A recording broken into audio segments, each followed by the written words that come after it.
The call came in at the 17 a.m. The dispatcher answered like any other night. But this call was different. The voice on the other end was calm. The calm, I think someone broke into my house. The man said quietly, "My wife, she's not breathing." The address traced back to a quiet suburban neighborhood outside Columbus, Ohio. A safe area, low crime. Clean lawns, porch lights still glowing at night. Police arrived within 6 minutes. The front door was slightly open. No sign of forced entry, no broken windows, no overturned furniture. Inside the bedroom, 34-year-old Melissa Harper lay on the floor beside the bed. She was gone, her husband. Daniel Harper was sitting against the wall, hands shaking, phone still in his grip. I woke up and she was screaming, he told officers. Then it went quiet. At first glance, it looked like a burglary gone wrong. But something didn't sit right. There were no signs of struggle in the house, nothing was missing, and the security system had never been triggered. Daniel insisted someone must have known the code, but investigators discovered something strange. The alarm system had been manually turned off from inside the house at 1:58 a.m. Daniel claimed he was asleep at that time. The autopsy revealed Melissa had been gone for at least an hour before the 911 call. That meant something chilling when Daniel called police at the 17 a.m. She had already been dead long before he claimed he woke up. Detectives started digging deeper into their marriage. From the outside, they looked perfect. The kids, good jobs, weekend barbecues, church on Sundays. But Melissa had told a friend weeks before her death that she was planning to leave Daniel. There were arguments, financial stress, a life insurance policy worth $750,000 taken out just 8 months earlier. When confronted, Daniel denied everything. He said the insurance was just being responsible. But then investigators found the second crack in his story. Melissa's phone had recorded audio at 1:50 a.m., a 47-second accidental recording on it.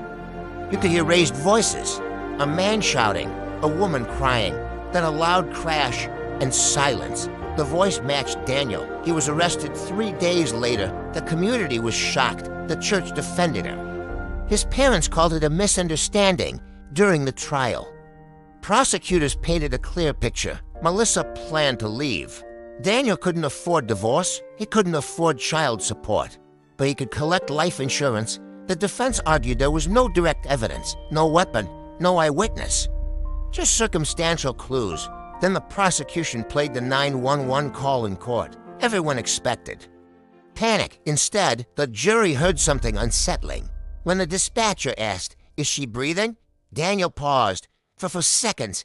Then he said, "No." Experts later testified that pause sounded less like shock and more like calculation. After 7 days of testimony, the jury deliberated for 9 hours. Guilty, Daniel Harper was sentenced to life in prison without parole. The case seemed closed, but here's where it changes. 3 years later, a cold case investigator reviewing archived files noticed something no one else had: the timestamp on Melissa's phone recording.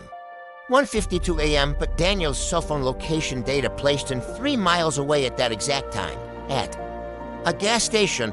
Security footage confirmed it. He had been there at 1:49 a.m., buying gas and coffee, which meant something terrifying.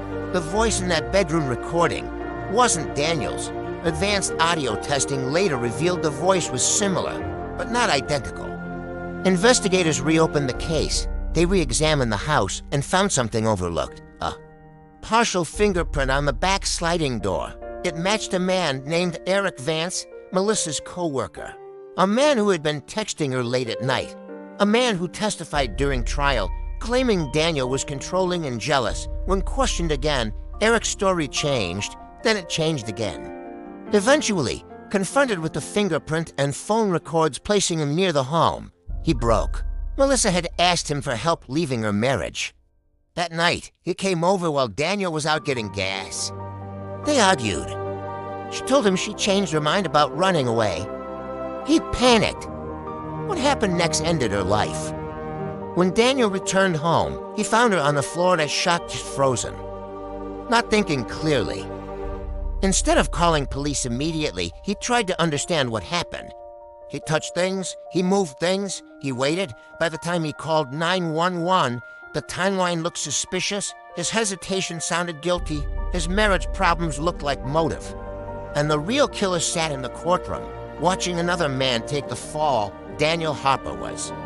Exonerated after serving 3 years, Eric Vance was sentenced to life in prison. But the ending isn't clean. Daniel lost 3 years of his life. His children grew up visiting him behind glass. His name was destroyed before it was restored. And the 911 call that prosecutors once called proof of guilt became proof of something else. How easily perception can become conviction, because sometimes the most dangerous evidence isn't what you see, it's what you think you understand.